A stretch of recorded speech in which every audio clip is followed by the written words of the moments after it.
I have been a Liverpool fan since birth because, well, both my mum and dad are both avid Liverpool fans, as are all their family.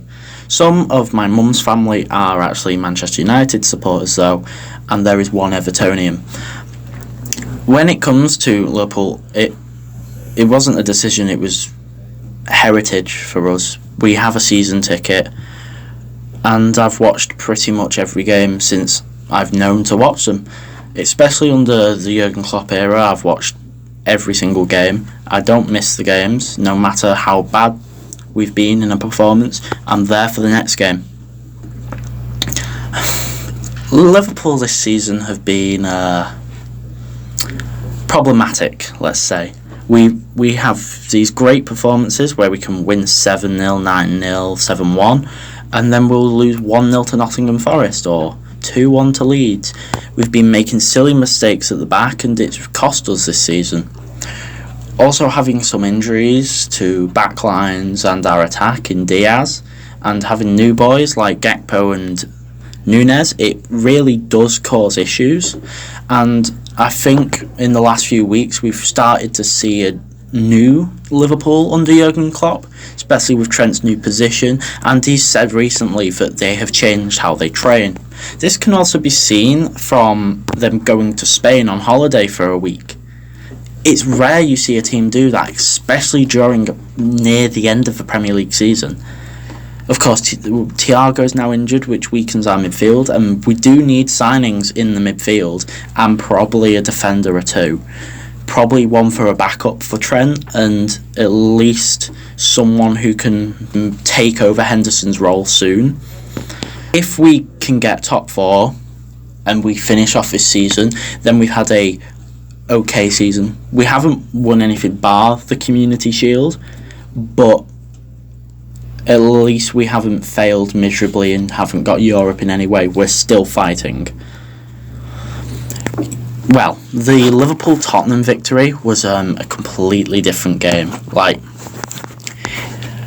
After 15 minutes, we're 3-0 up. We absolutely outplayed them. Curtis Jones had been absolutely immense.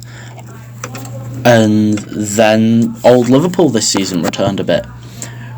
We conceded 2 after about 60-odd minutes, and then Richarlison came on. I was with family, I saw Richarlison come on, I know he hasn't scored all season in the Premier League, and I just went, he's going to score.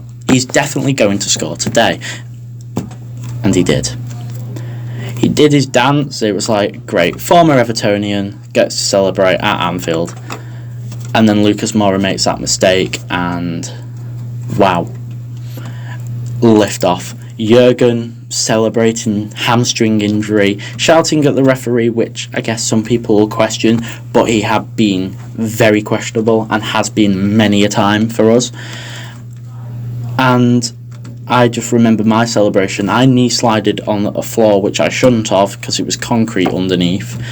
But it doesn't matter in that moment because the euphoria of winning a game 4-3 sometimes is better than winning 1-6-0. The highlight of the match is Jurgen. Have they? Kind of.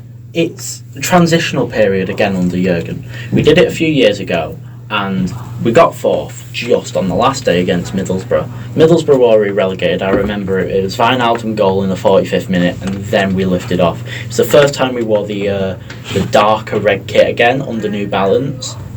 And then the season after we battled and battled. We only got fourth again, but we got to the Champions League final.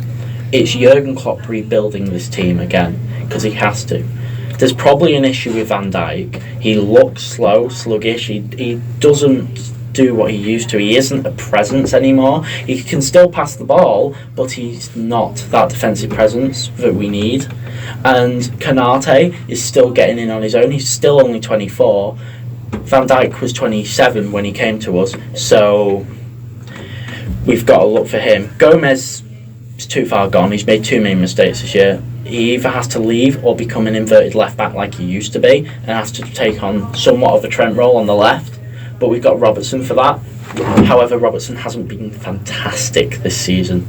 He's got quite a few assists, but his defensive abilities have dropped off and has looked a lot more like the £8 million signing we got from Hull than the world-class left-back from Hull. Is there a possibility? With anyone else as manager, with any other team, I'd say no. With Liverpool, and seeing it on multiple occasions, with the Alisson Becker goal against West Brom, there's always a chance. You have to have hope until that final minute. If you didn't, believe me, I wouldn't be a Liverpool fan. If we get the top 4, it's most likely going to be over the expense of Manchester United, which, granted, for how they've treated us this season, we beat them 7-0, and they've tried to laugh at us, going, well, you're 8th, we're 4th. That would just be the cherry on top after their full laughter of, even though they were embarrassed in that match, they tried to turn it on us. It never worked, but it'd be funny to go, are you sure you're going to finish top 4? Because I can see the table now. It'd be great for that. It's one of those, so with that, if we don't get it, it's Europa League. Jurgen has never won the Europa League with us. We lost in the final in 2016 to Sevilla. And it'd be another chance to win a trophy. It'd also be a much higher chance than Manchester United's team this season, which lost to Sevilla. Oh, by far. Let's see. Usually the top 2 are still to be decided. It still is. The top 4 hasn't been decided. Anyone in the top 9 can still get Europe from Conference League to Champions League. And then the relegation battle's still got most of the teams. There's like 3 teams in the whole league that are mid-table and can't do anything. That is very rare. Like, just a few games ago, it's every single game. It's one team wins, the other team loses. It's like, okay, so they were like 10th, weren't they? Yeah. Where are they now? Oh, in the relegation zone. It's like, what? And it's one of those where you see this nervousness from them, and it's just made games better. There's been multiple 5-1 victories, big reactions in loads of games. It's just been amazing this season.